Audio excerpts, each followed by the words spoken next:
The derelict vessel hung in the void like a monument to a forgotten age.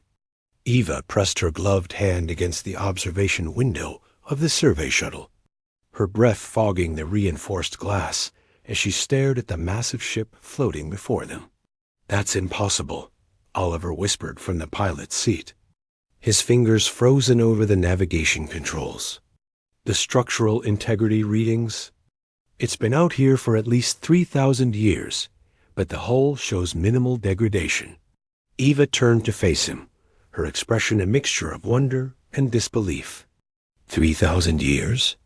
Oliver, humanity didn't even have interstellar capability 3,000 years ago.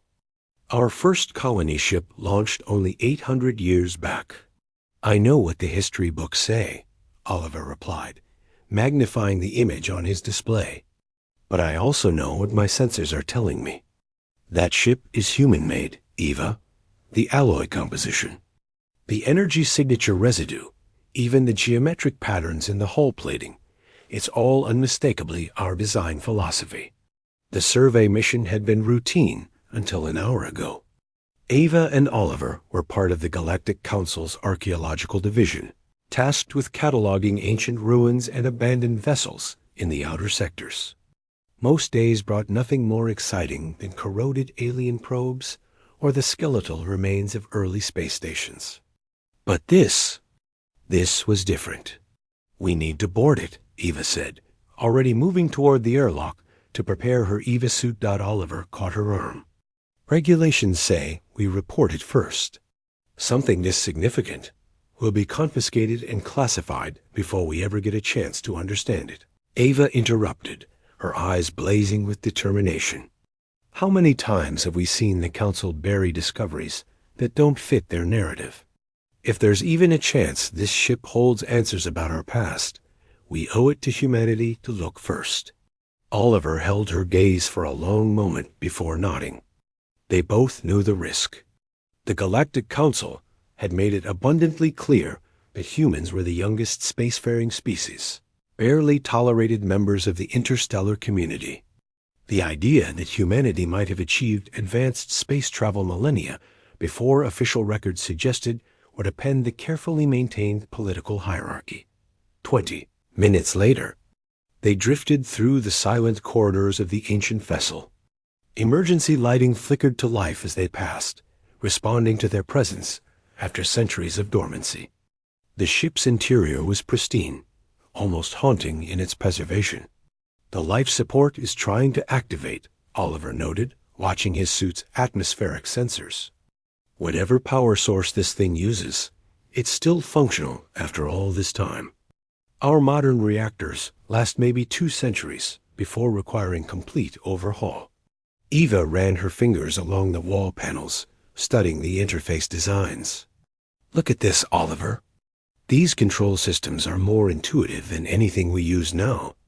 The information density, the ergonomic considerations.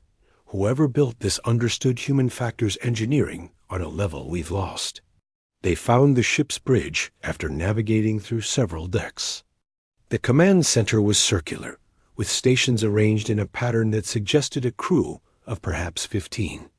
At the center stood a holographic display system that activated as they approached, projecting a 3-dimensional star map that rotated slowly in the air.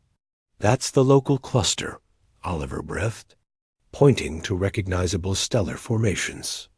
"But the jump routes marked on this map. We don't use half of these pathways anymore. The Council restricted most of them 500 years ago, said they were too dangerous." Eva was examining a terminal, her translator working overtime to decode the ancient human language displayed on the screen. "There's a log here, a captain's journal." She began reading aloud, her voice echoing in the empty bridge. "Final entry, Captain Sarah Chun, Terran exploration vessel Prometheus. We've been running for 6 months. The faction wars have destroyed everything we built. Earth is a cinder. Mars colony is gone. The belt settlements are debris. We're the last of the deep space fleet, and we're damaged beyond repair." Oliver moved closer, reading over her shoulder. Our civilization killed itself? It gets worse, Eva continued, scrolling through the entries. They're talking about a deliberate purge. A coalition decided that humanity's rapid expansion was too dangerous, that we were developing technology too quickly, making too many advances. They engineered the conflict, supplied both sides with weapons, and watched us tear ourselves apart. Who? Oliver demanded. Who did this to us? Ava's hands trembled as she accessed the attached files. Images appeared on the holographic display species they recognized.